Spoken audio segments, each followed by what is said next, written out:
After a Kundalini awakening, the ego can often think the job is done.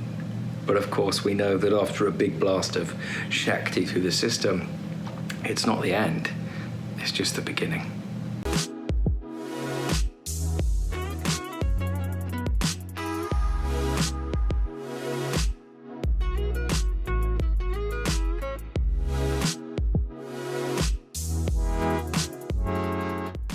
The world is waking up in quite a rapid rate, I would say. I'm meeting lots of people on my one-to-one calls with people that are having experiences through their nervous systems, spiritual experiences, deep, profound experiences. And this is a wonderful sign, because of course the more and more this happens, we can't say, but we imagine how this might affect the collective consciousness and how that might raise the vibration of everybody in this existence.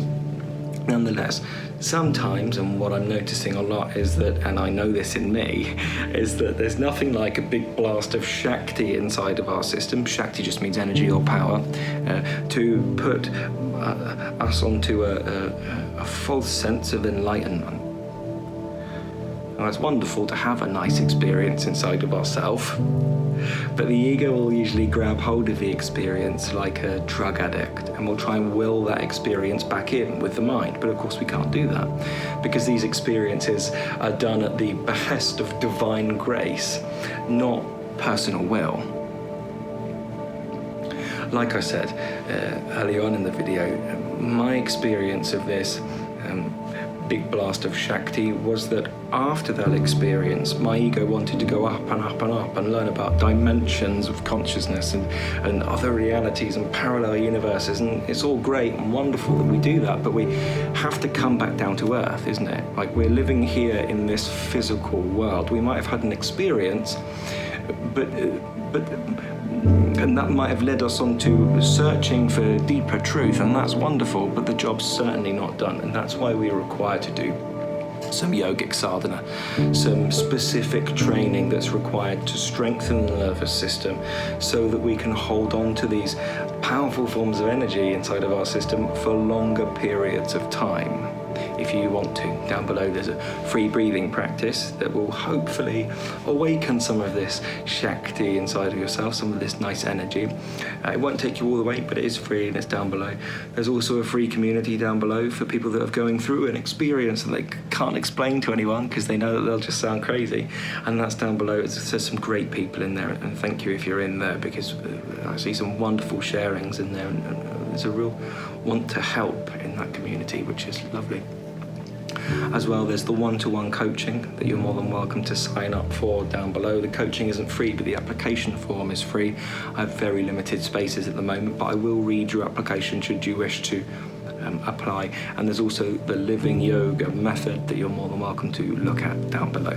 Back to the video. After an experience, the job isn't done, it's just beginning. And we can often spend a few years, and we might have a funny few years, you know, after this experience, where we have to relearn remember our inherent nature. The ego, that separating identity in the mind, is the thing that takes us away from the remembering of the feeling of life that we are. So once an experience like this happens, we can be imbibed with a huge amount of Shakti, energy, feeling energy, and we can think, that's it, I've done it, job done. But of course, the mind creeps back in again, and it reforms a new form of ego that's based around spirituality, and this is what we call the spiritual ego. And these ones are crafty, because they how do we know if you've got one? Well, the mind will judge other people as not as spiritual as me or whatever, and really it's the same ego structure, isn't it? First we have a worldly ego that's worried about being better than other people, which obviously doesn't make any sense. And then we have, after an awakening experience, we have an ego that's adopted the approach of, oh, I'm now superior because I've had a wonderful experience and maybe I'm even the Messiah or something like this. But of course, these things just aren't true. They're mental distortions, and we then have to do the deeper work to realize the untruth, the illusion of the mind. And of course, the mind's clever because it's grown up with you. It knows how to get you. It knows how to get you to believe in the reality of it. And this will hold us away from experiencing our true nature, the fullness of who we are. And of course, I'm not perfect, trust me. It's taken me a long time to get honest with my own samskaras, meaning my own mental tendencies, realizing that in fact, we're not special. If we've had an experience, it's just a blast of energy through the system. And it's lovely because it brings us to this path. But then on that path, we must put some foundational principles in. We must learn again how to live life, but the right way, free from ego, if we can. And that's the intention of the work that I'm doing here, to help people feel less alone in their journey, to help them feel comforted by the fact that they're not going crazy. Nothing nothing is happening to them that's out of the normal, out of the realm of the normal. This is the new normal. As I said at the start of the video, loads of people are going through this, and I'm connecting to a few of them, and hopefully helping them. It seems to be that's the case.